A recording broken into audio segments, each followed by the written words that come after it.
Los Estados Unidos de América, junto a Israel, lanzaron una de las operaciones militares aéreas más grandes, más complejas y más letales en la historia de la guerra moderna. La llamaron Operación Furia Épica. Casi 900 ataques solo en las primeras 12 horas. Objetivos en Teherán, Isfahán, Qom y en lo más profundo del sur de Irán. Y en el centro de todo, un paquete de armas tan avanzado, tan estratificado y tan estratégicamente diseñado que los analistas militares ya lo están llamando un punto de inflexión en la forma en que América hace la guerra. Hoy lo vamos a desmenuzar todo, cada arma, cada plataforma, cada decisión, porque entender lo que usaron los Estados Unidos y por qué te dice todo sobre hacia dónde va este conflicto y cómo luce el poder militar americano en el año 2026. Vamos a entrarle de lleno. Segmento 1. Preparando el escenario. 0:45 a 3:30. Antes de hablar de las armas, necesitas entender cómo se armó todo, porque esto no pasó de la noche a la mañana. Durante semanas antes del 28 de febrero, Estados Unidos había estado ensamblando en silencio lo que el propio presidente Trump llamó una armada en el Golfo Pérsico.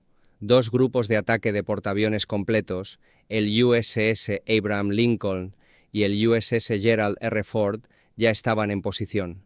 Más de 110 cazas tácticos habían sido trasladados a bases avanzadas en todo el Medio Oriente. Aviones cisterna, KC-135 y KC-46, aproximadamente 86 en total, estaban preposicionados para apoyar operaciones sostenidas. Baterías de defensa antimisiles Patriot y TAAD fueron movidas a la región para proteger a las fuerzas americanas de una eventual represalia iraní.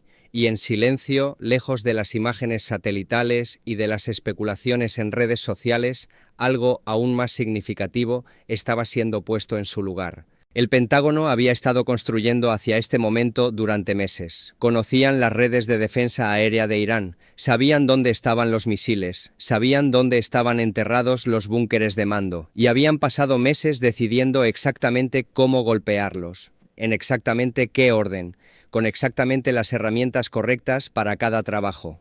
Lo que ocurrió en la noche del 28 de febrero al 1 de marzo no fue una respuesta apresurada a una sola provocación. Fue una campaña militar deliberada, calculada y extraordinariamente precisa, planificada hasta la hora. Hablemos exactamente de lo que usaron. Segmento 2. El misil Tomahawk, 3:30 a 6:30. La primera arma a la que América recurrió, como casi siempre lo hace cuando quiere golpear algo en lo profundo de un país defendido, fue el misil de crucero Tomahawk. Si sigues las noticias militares, el Tomahawk no es un nombre nuevo. Ha estado en servicio desde los años 70. Ha sido disparado más de 2.350 veces en combate a lo largo de múltiples conflictos. Pero aquí está la razón por la que sigue apareciendo al inicio de cada gran campaña de ataque americano. Funciona, de manera confiable, absolutamente cada vez.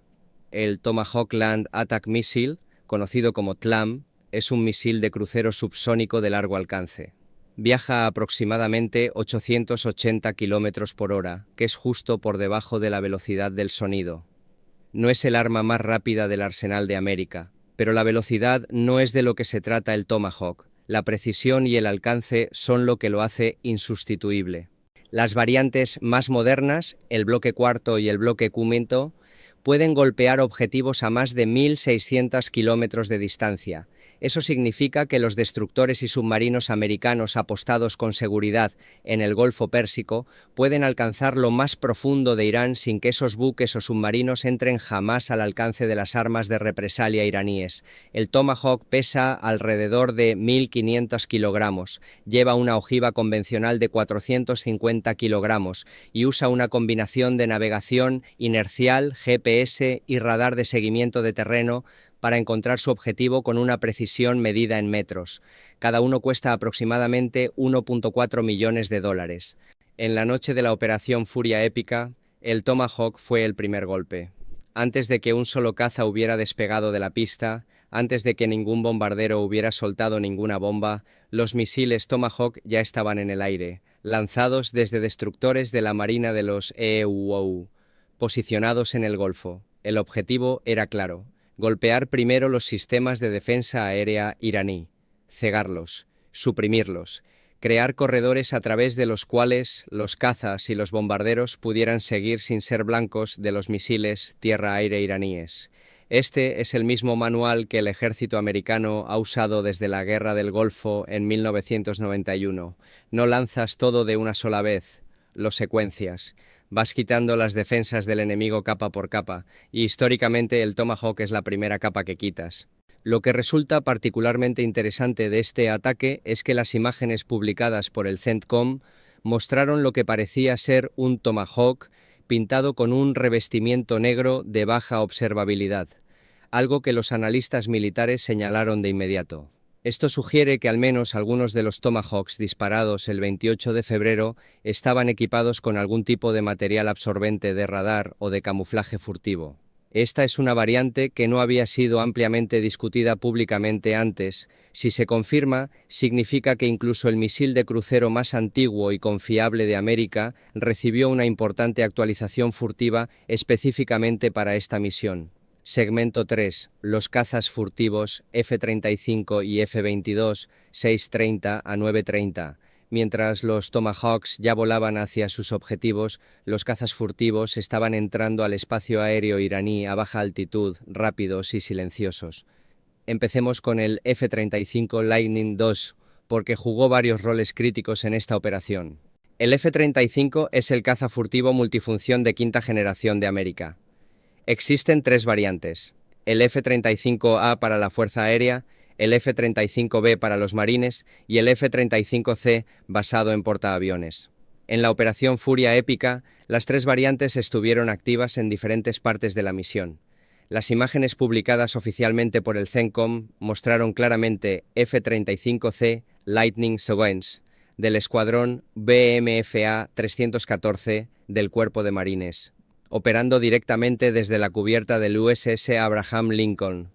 Estos aviones iban armados con municiones de precisión guiada y misiles aire-aire, posicionados tanto para atacar objetivos iraníes como para defender al portaaviones de cualquier amenaza de represalia. Pero aquí está lo que hace al F-35 tan particularmente valioso en un entorno como el de Irán. No es solo una plataforma de ataque, es un sistema volador de recopilación de inteligencia. El F-35 lleva uno de los sistemas de guerra electrónica y sensores más sofisticados jamás integrados en un avión táctico. Su radar puede rastrear docenas de amenazas simultáneamente mientras mapea pasivamente las emisiones electrónicas de los sistemas de defensa aérea enemigos. Cuando un F-35 vuela cerca de una batería de misiles tierra-aire iraní, no solo está potencialmente atrayendo fuego, está mapeando todo el panorama radar iraní en tiempo real, enviando esa información de vuelta al portaaviones, al CENTCOM y a los bombarderos que vienen detrás. Así fue precisamente como se usó el F-35 en la operación Midnight Hammer de junio de 2025, entrando al espacio aéreo iraní por delante de los bombarderos B-2 para identificar y suprimir las amenazas de defensa aérea.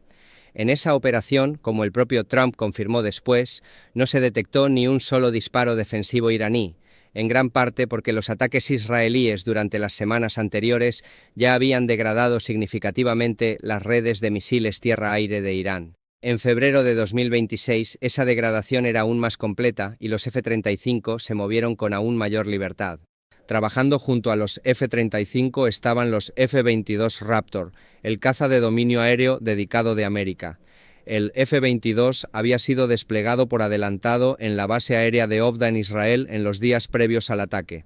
El F-22 es, según la mayoría de las evaluaciones, el avión de superioridad aérea más capaz que vuela en cualquier parte del mundo hoy en día. Su trabajo en la operación Furia Épica era asegurarse de que si Irán hacía despegar sus propios aviones de combate, lo cual, según los reportes, no ocurrió en números significativos, esos aviones serían interceptados y neutralizados antes de poder amenazar cualquier paquete de ataque americano. Juntos, el F-35 y el F-22 crearon un paraguas furtivo sobre toda la operación. Los operadores de radar iraníes que aún funcionaban no tenían casi nada significativo a qué enganchar. Para cuando alguien en tierra, en Irán, entendió completamente lo que estaba pasando, las bombas ya estaban cayendo. Segmento 4. El bombardero furtivo B-2 Spirit, Sino 9:30 a 13:00. Y ahora llegamos al arma que verdaderamente definió esta operación. el bombardero furtivo B-2 Spirit. Esto es lo que sabemos gracias a un alto funcionario de defensa de EU, que confirmó los detalles directamente a la corresponsal de Seguridad Nacional de Fox News, Jennifer Griffin, el 1 de marzo. 4 bombarderos B-2 realizaron un viaje de ida y vuelta completo desde el territorio continental de los Estados Unidos y lanzaron docenas de bombas de 2.000 libras sobre instalaciones subterráneas de misiles balísticos dentro de Irán. La lista completa de objetivos no ha sido publicada, pero el objetivo estratégico es claro: destruir la capacidad de Irán de fabricar y lanzar misiles balísticos. Esas instalaciones subterráneas habían estado en las listas de blancos de los planificadores militares americanos durante años. Ahora, algunos podrían preguntar de inmediato: ¿por qué usar bombas de 2.000 libras esta vez en lugar de las enormes bombas antibúnker de 30.000 libras que se usaron en Fordow en junio de 2025?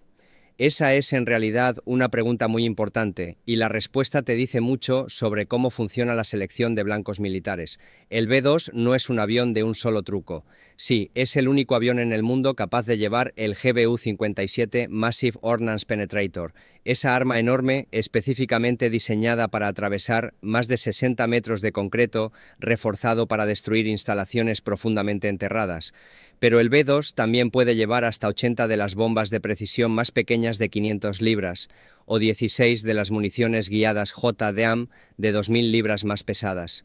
La elección de qué bomba llevar siempre depende del objetivo. Fordow, en junio de 2025, estaba enterrada de 80 a 90 metros bajo tierra y estaba específicamente reforzada contra ataques convencionales. Necesitaba la bomba antibúnker más grande que América tenía. Pero los sitios de ensamblaje y almacenamiento de misiles balísticos, incluso los subterráneos reforzados, presentan un problema de blanco diferente. Son grandes, requieren una infraestructura significativa y necesitan ser accedidos regularmente.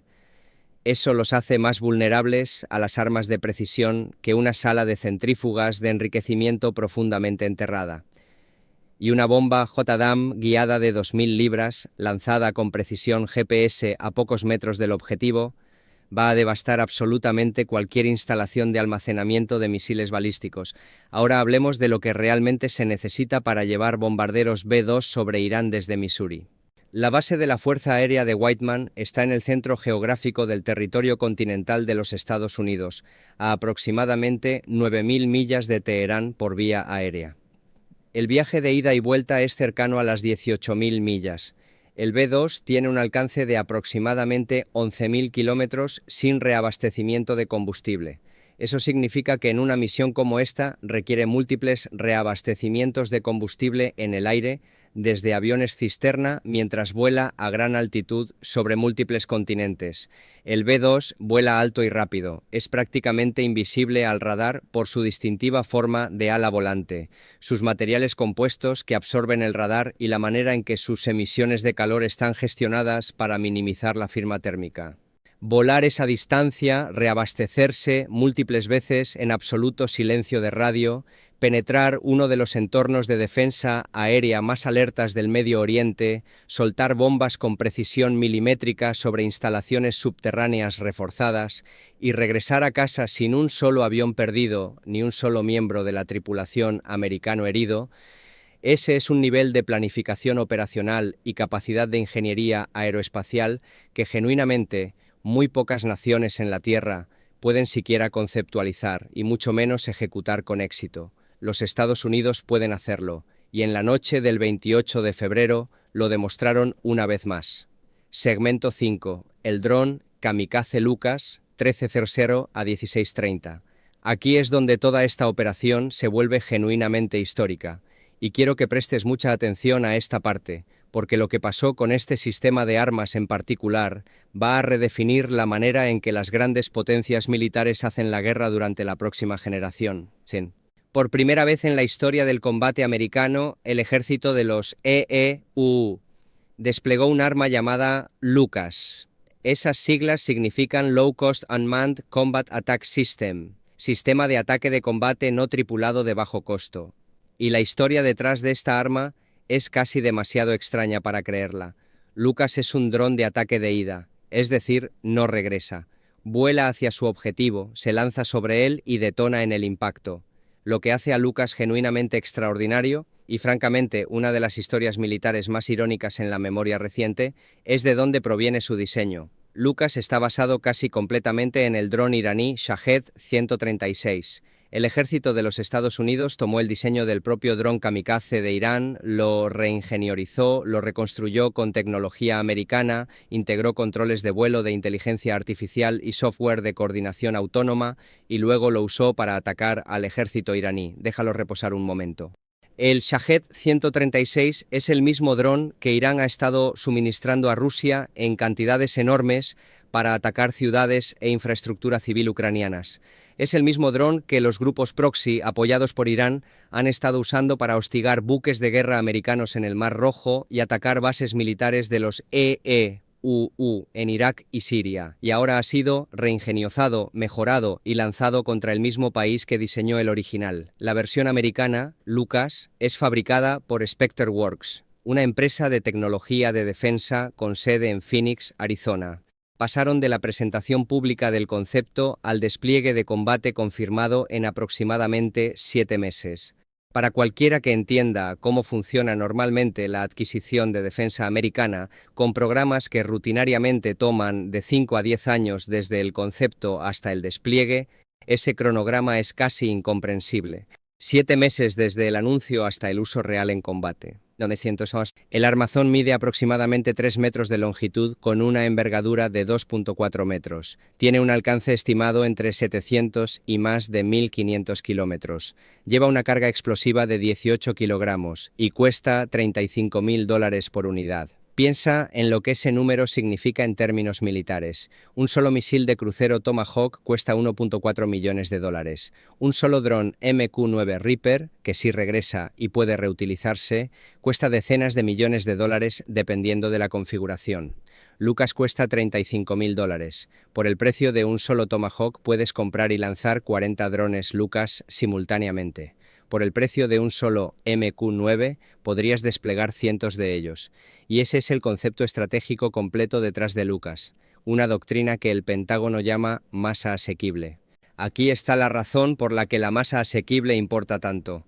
Los sistemas modernos de defensa aérea, los que Rusia vende internacionalmente, los que China está desplegando, los que Irán ha estado acumulando, están diseñados para rastrear y derrotar misiles entrantes sofisticados y costosos. Son muy buenos en eso. Sus sistemas de radar, sus misiles interceptores, sus redes de mando y control, todo está diseñado para derrotar la amenaza de primer nivel. Pero ¿qué pasa cuando no envías un misil o 10 misiles, sino 200 drones económicos simultáneamente, todos coordinándose entre sí de forma autónoma, acercándose desde diferentes altitudes y direcciones? Los números dejan de cuadrar para el defensor. Las baterías de defensa aérea se quedan sin interceptores intentando neutralizar cada unidad entrante. Los sistemas de radar se sobrecargan con el volumen de rastreos simultáneos. La red de mando se satura y comienza a cometer errores. Esta es la estrategia Shahed que Irán fue pionero en usar contra sus vecinos y contra Ucrania con efecto devastador. Los Estados Unidos simplemente tomaron ese mismo concepto, construyeron una versión superior y lo lanzaron directamente contra su inventor. La unidad que gestionó las operaciones Lucas en esta misión se llama Task Force Scorpion Strike, una formación del CENTCOM establecida a fines de 2025 bajo la directiva directa del secretario de Defensa, Pete Hegseth. Su único propósito es desplegar drones de ataque unidireccionales a escala operacional. Cuando llegó la orden, el 28 de febrero, el Task Force Scorpion Strike lanzó drones Lucas desde plataformas móviles terrestres usando sistemas de lanzamiento por riel con asistencia de cohete. No se necesita pista de aterrizaje, no hay infraestructura fija expuesta. Desde el lanzamiento, la coordinación autónoma con IA tomó el control. Los drones identificaron objetivos, se interconectaron entre sí a través del sistema de comunicaciones Mesh Music y saturaron los nodos de defensa aérea iraní en oleadas coordinadas, creando ventanas para que las plataformas más costosas y sofisticadas detrás de ellos operaran con seguridad.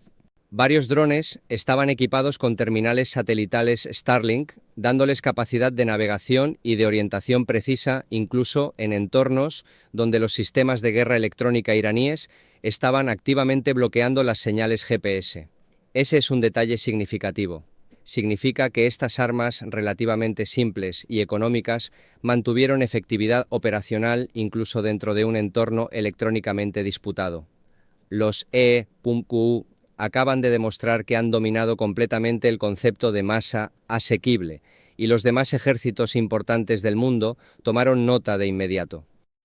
Segmento 6. HIMARS, ATAC-MS y la dimensión terrestre, 1630 a 1808.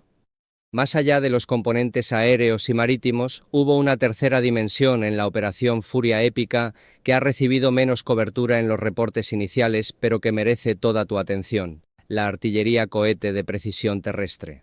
Reportes de Fox News confirmaron que los Estados Unidos también emplearon el HIMARS, el sistema de artillería de cohetes de alta movilidad, junto al ATACMS, el sistema de misiles tácticos del ejército, como parte del paquete de ataque más amplio. Si ese nombre te suena familiar, tiene sentido. El HIMARS se hizo mundialmente famoso durante el conflicto Rusia-Ucrania, cuando las fuerzas ucranianas lo usaron para golpear repetidamente depósitos logísticos rusos, instalaciones de almacenamiento de municiones y puestos de mando muy por detrás de la línea del frente, a menudo con una precisión de un solo disparo que dejó a los planificadores rusos corriendo a reubicar todo lo que pensaban que estaba a salvo. El sistema está montado en camión, es altamente móvil y puede estar en posición de disparo, lanzar sus cohetes y estar en movimiento nuevamente en cuestión de minutos, lo que lo hace extremadamente difícil de contrarrestar en represalia. Los ATAC-MS, los misiles que HIMARS dispara en esta configuración de largo alcance, llevan una ojiva unitaria de 560 libras y pueden golpear objetivos a rangos de hasta 300 kilómetros con precisión guiada por GPS. En el contexto de la Operación Furia Épica, las rondas ATAC-MS lanzadas desde tierra contribuyeron al paquete de ataque estratificado desde posiciones avanzadas en el teatro más amplio del Medio Oriente, añadiendo un tercer vector de fuego entrante que los operadores de defensa aérea iraní tenían que rastrear simultáneamente junto con los misiles de crucero del mar y los aviones del aire. El efecto estratégico de este enfoque multivector es significativo. Los operadores de defensa aérea iraní no podían simplemente orientar sus radares en una dirección y sentirse seguros.